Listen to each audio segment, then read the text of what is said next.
It's dedicated to all my ancestors.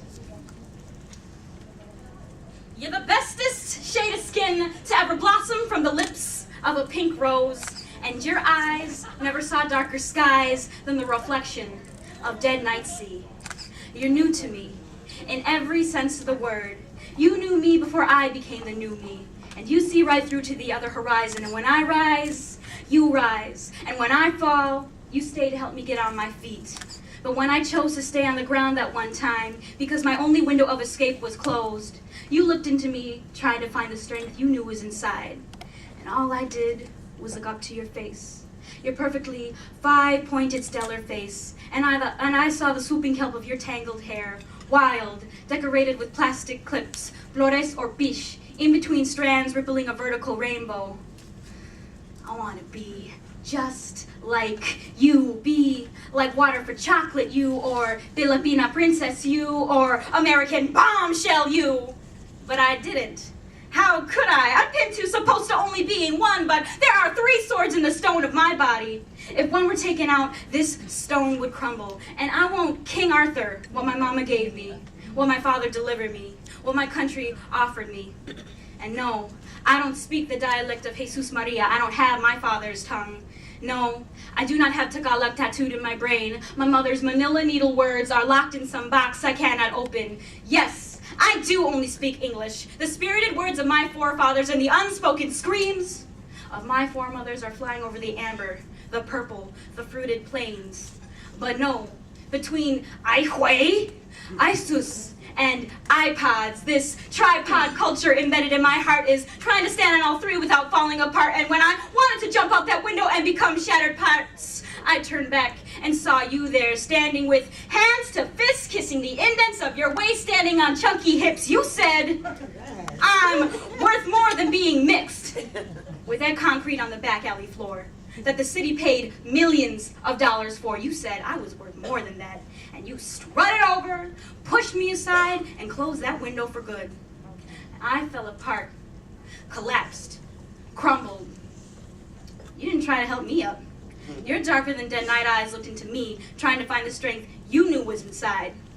Me, I've been ashamed of my heritage and ancestry, that Ipugao and Aztecs were never meant to be, especially in the land of the brave and free. But the great God woman that you are labored too hard over too many centuries to have me throw this away, this tangled kelp hair away, these darker than dead night eyes away, this 5-pointed stellar face away, this indented waist and chunky hips away. And no, I don't speak the language of my mother, the language of my father, the current language of my land. But I'm doing the best I can, mixing and mashing, alchemical, alphabetical crashing. This is my vernacular, spectacular, striking vocal words from my vocal cords, making waves of wisdom topple over like hordes, allowing me to tell the stories of all my ancestors in my own language. You're new to me, in every sense of the word. You knew me before I became the new me, and I carry this light in my throat, this tripod in my heart, and your labors on my skin. I am here thanks to you.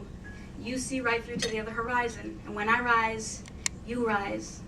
Te amo. Mahal kita. I love you. Thank you so much. As I looked at my life and I began to grow, I think I really enjoyed learning. Learning was one of the main things in my life that motivated me every day to get up and do the things that I wanted, beside having the things I didn't want.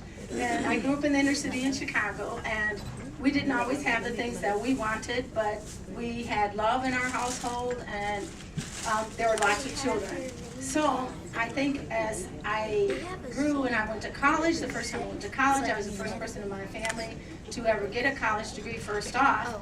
And then I decided, well, I would like to work for someone, helping someone in the health field. I worked as a nurse's aide at St. Mary's years and years and years ago.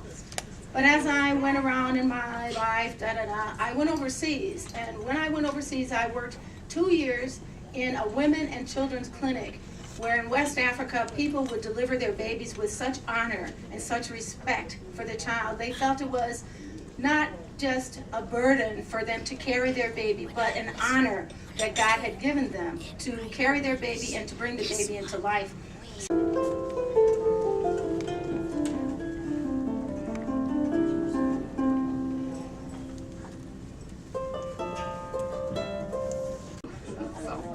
These were made in Ceylon, Sri Lanka. It was called Sri Lanka, so these are hand painted and carved in Sri Lanka. Again, some shells. These are jasper. We named our son Jasper because they're so beautiful. Come and explore. Health impacts on your quality of work and family life. And we don't know yet if there's any charge at all. It can come, if we get enough sponsors, it can come free, or you may have to pay for your box lunch, which is $10. And we have a maximum of 70 people. We will be mailing out to our members first, and then the public. But Dr. Lisa Ivy and Regina Cowell are our training consultants. So I hope you'll put that in your on your calendar and come to our training, our educational seminar on March 8th. Perfect situations must go wrong, but this has never yet prevented me wanting far too much for far too long. Looking back, I could have played it differently. Want a few more moments, who can tell? But it took time to understand the man. Now at least I know